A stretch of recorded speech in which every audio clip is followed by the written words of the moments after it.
Hello and good morning to all of you for attending such an important training on NFPA 70E. In today's session, we are going to discuss a very important Article 130 and its important clause 130.5 arc flash assessments important subpart that is 130.5G arc flash risk assessment. Before going to start today's session, I would like to introduce myself. My name is Rais Malik and I am an electrical engineer. I got top position in my university with a medal and the certificate of achievement. I have 14 years of comprehensive experience in electrical maintenance and reliability, asset integrity, electrical projects, electrical planning, and also perform my duties as SAP planner. I also got served in top rated companies in Pakistan such as Fuji Fertilizer, Prime Global Energies, Sin Agro Coal Mining Company, National Refinery, and recently working in ENI Pakistan, that is Bhit and Badra gas field. I have achieved 150 trainings and certifications in electrical systems, that is power, control, automation, electrical safety management, project management, maintenance management, budgeting, electrical safety analysis, and other safety as well as soft skills. I am also an approved NFPA 70E trainer and also a lead auditor of ISO 45001. In the last year, during my services in ENI Pakistan, I won HSC Leader Award for the best stop program observation, and also got a Safety Slogan Award at Fuji Fertilizer in 2017. That's all about my brief introduction. Now, on today's session, what we are going to learn, that is incident energy analysis.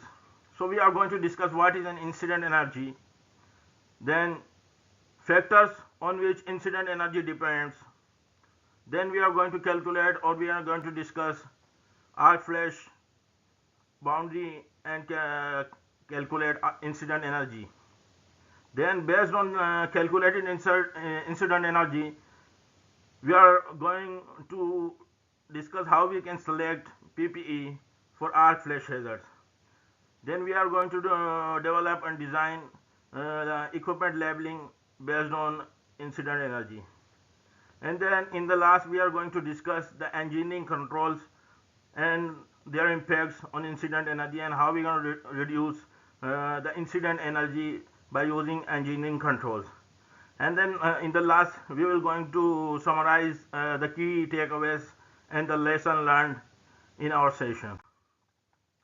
So let's start incident energy analysis. Incident energy analysis and PP selection is very important topic in the article 130.5, that is arc flash risk assessment. So NFPA 70E 2024 standard describes how we can calculate incident energy based on IEEE 1584 standard. Well, what is an incident energy? As per the definitions of NFPA 70E, incident energy is the thermal energy from an arc flash that reaches a worker at a specified distance. It's not total explosion energy, it is exposure density. The incident energy is denoted and measured in calories per centimeter square and sometimes in joule per centimeter square. The incident energy is basically going to calculate for low voltage on a distance of worker from the equipment, that is 18-inch, or we can say 455 millimeter. NFPA 70E uses incident energy to select PPEs.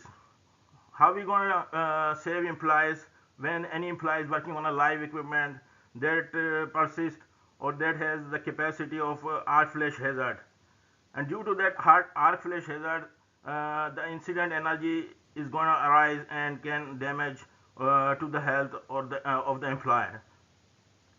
So this is the very important and basic method to calculate and to select the PPs based on this calculation. Now, what are the important parameters on which incident energy certainly depends? So according to IEEE 1584 method, 7 parameters are required. Number 1 is system voltage.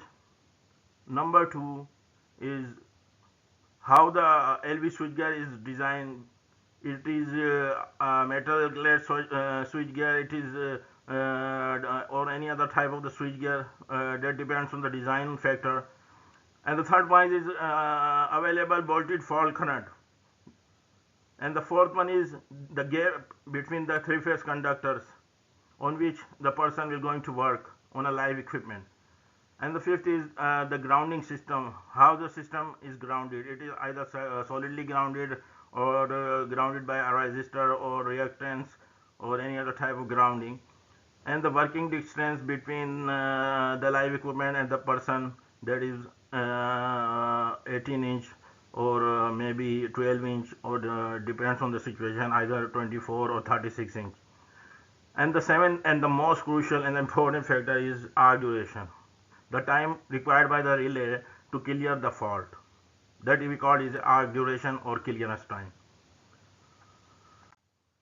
So incident energy is basically dependent on some of the main factors, that is 4 are the manipulated variables or the important variables on which it depends.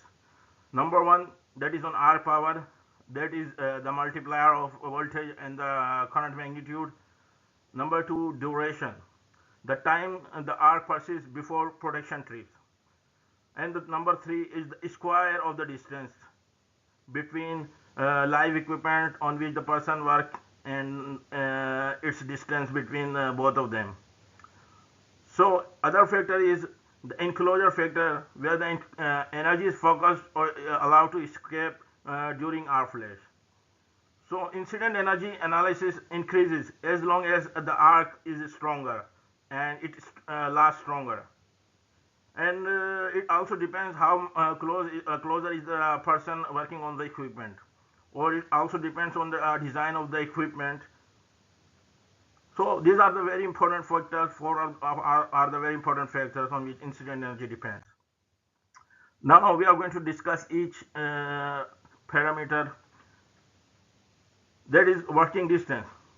So it tells us that if we double the working distance, the incident energy reduces by 75%.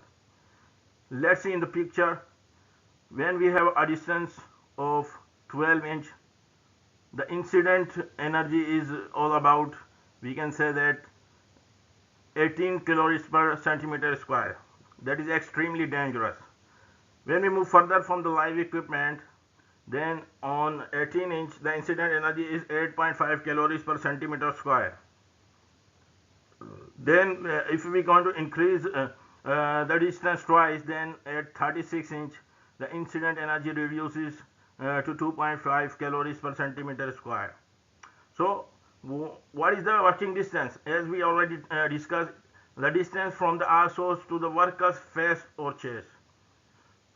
As a matter of fact, the energy spreads out like heat from a fire. That is inverse square law. Small increases in the distance yields a massive safety dividends.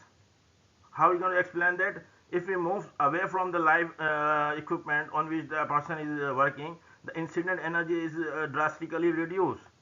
That is, the physical examples is that when remote braking or long insulated tools is used, then it plays a very critical life-saving technologies, because it reduces the distance.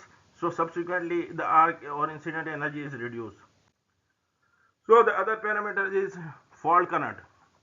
The maximum fault current does not always equal maximum danger. So look at in the graph. The graph is very clear. Look at the point at 10 kiloampere.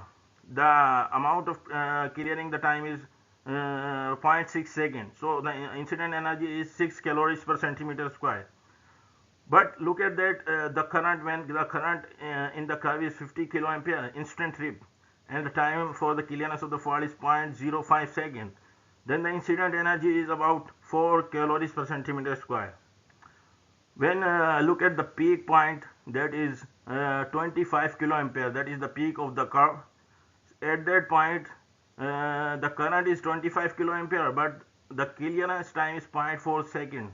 So it is a dangerous zone, and the incident energy increases as 14 calories per centimeter square. So it is clear that as long as the fault current increases and the relay operating time will remain constant, the incident energy always increases. But if we are going to increase the current as the tripping time or the clearance time decreases proportionally, then will be no impact on the incident energy. So if current is going to increase, the incident energy is increasing depending on the clearance time of the relay. So this is very important parameter. Now the other important parameter is the conductor's gap. Look at the picture. When there is a gap in the conductor is about 25 millimeter, there is a small gap. The arc is stable and it takes longer duration to clear the fault or to clear the arc flash. That is, the incident energy is 15 calories per centimeter square when there is a distance of 25 mm between the conductors. When it comes to the larger distance between the electrodes or conductors, that is 100 millimeter, that is MV switchgear, then the arc remains unstable because there is a large gap, so arc cannot restrike or persist. So at 100 millimeters of gap, the incident energy is about 7 calories per centimeter square. That is quite lower than the distance at 25 millimeter.